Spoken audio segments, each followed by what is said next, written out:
নমস্কার, কেমন আছেন সবাই? আশা করছি সবাই খুব ভালো আছেন আর সুস্থও আছেন। আজকে আমি শেয়ার করব সম্পূর্ণ নতুন একটা স্ন্যাক্স আইটেম।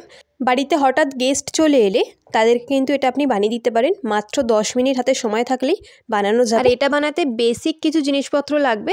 তাহলে চলুন শুরু করি বেশি কথা না বাড়িয়ে। বলেছি যেহেতু একদম বেসিক জিনিসপত্র দিয়ে বানাবো। প্রথমেই আমি নিয়েছি আলুগুলোকে একটু মোটা মোটা লম্বা লম্বা করে কেটে নিয়েছি। দেখুন কীভাবে কেটেছি। ফ্রেঞ্চ ফ্রাইয়ের জন্য যেমন আলু কাটা হয় ওই রকমভাবে কেটেছি। তো আলুটাকে নিয়ে ভালো করে ধুয়ে নিতে হবে। বেশ 3-4 বার জল পাল্টে পাল্টে ধুয়ে নেবো আলুটা। তারপর আলুটাকে একটা পাত্রে নিয়ে নেব। নিয়ে তাতে দেবো গোলমরিচের গুঁড়ো, স্বাদ মতো নুন, একদম অল্প লঙ্কা গুঁড়ো, হলুদ গুঁড়ো, তারপর দেবো 1 চামচ ময়দা, আর তারপর দেবো 1 চামচ কর্নফ্লাওয়ার। কর্নফ্লাওয়ার না থাকলে আপনারা শুধু ময়দা দিয়েও করতে পারেন। সঙ্গে দিচ্ছি 1 চামচ মতো বেসন। তারপর দিয়ে দেবো একটা ডিম।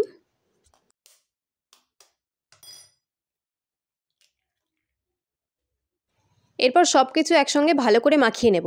যদি ময়দা কর্নফ্লাওয়ার দরকার হয়, মাখানোর পরে যদি মনে হয় যে খুব বেশি পাতলা লাগছে, তাহলে অল্প একটু ময়দা কর্নফ্লাওয়ার অ্যাড করে দিতে পারেন। যেমন আমি একটু দিয়েছি, মানে একবার মাখানোর পর দেখলাম একটু পাতলা হয়ে গেছে। যেহেতু ডিমটা দিয়েছি আর আলুটা আমার এখানে কম, সেই জন্য আমি আর একটু ময়দা আর একটু কর্নফ্লাওয়ার অ্যাড করেছি। এটা বানানো খুব সহজ আর খেতে কিন্তু ভীষণ টেস্টি হয়। আপনারা একবার বানিয়ে দেখতে পারেন, খুব ভালো হয় এটা। আর গেস্ট চলে এলে তো চা বা কফির সঙ্গে এটাকে সার্ভ করতেই পারেন।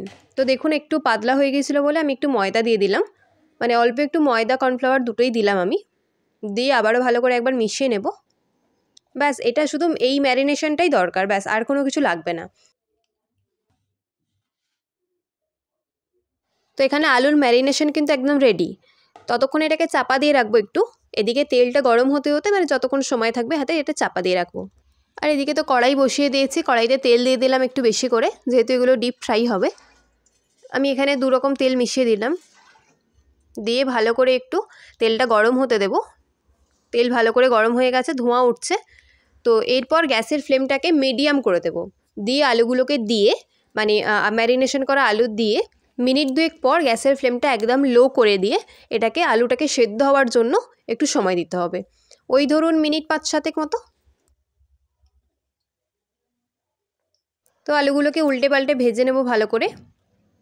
ততক্ষণে কী হবে, ভেতরে সেদ্ধ হয়ে যাবে আলুটা, আর মুচমুচেও হবে বাইরেটা।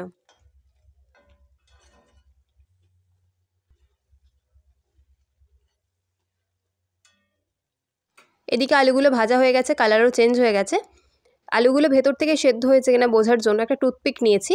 এরপর টুথপিক দিয়ে একটু গেঁথে গেঁথে দেখে নেব আলুগুলো সেদ্ধ হয়েছে কিনা। যদি কাঁচা থাকে তাহলে কিন্তু মানে যখন আলুর ওপরে মানে টুথপিক গাঁথবেন, তখন দেখবেন একটু শক্ত লাগছে। আর যদি এগুলো সেদ্ধ হয়ে গিয়ে থাকে তাহলে খুব ইজিলি গাঁথা যাবে গায়ে। তো এখানে আলুতে একদম পুরোপুরি ভালো করে সেদ্ধ হয়ে গেছে। এরপর আমি সবগুলো তুলে নিলাম। আর বাকি যেগুলো আছে সেগুলো একবার ছেড়ে দেব, মানে তেলেতে দিয়ে দেবো ভাজার জন্য।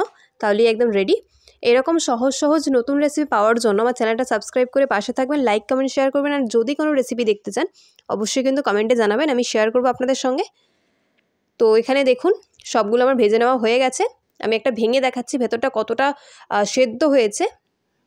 খুব ভালো করে ভিতরটা সেদ্ধ হয়ে গেছে, আর উপরটা একদম মুচমুচে ক্রিস্পি হয়েছে। কিন্তু হঠাৎ বাড়িতে গেস্ট চলে এলে তাহলে কিন্তু আপনারা এইভাবে স্ন্যাক্স বানিয়ে দিতে পারেন। শুধুমাত্র ডিম আর আলু দিয়ে খুব ইজি আর খুব টেস্টি একটা স্ন্যাক্স খুব সহজে তৈরি হয়ে যাবে। আর এটা বানানো ঠিক যতটাই সহজ ততটাই টেস্টি হয়। ভালো থাকবেন, সুস্থ থাকবেন। আজকের মতো টাটা।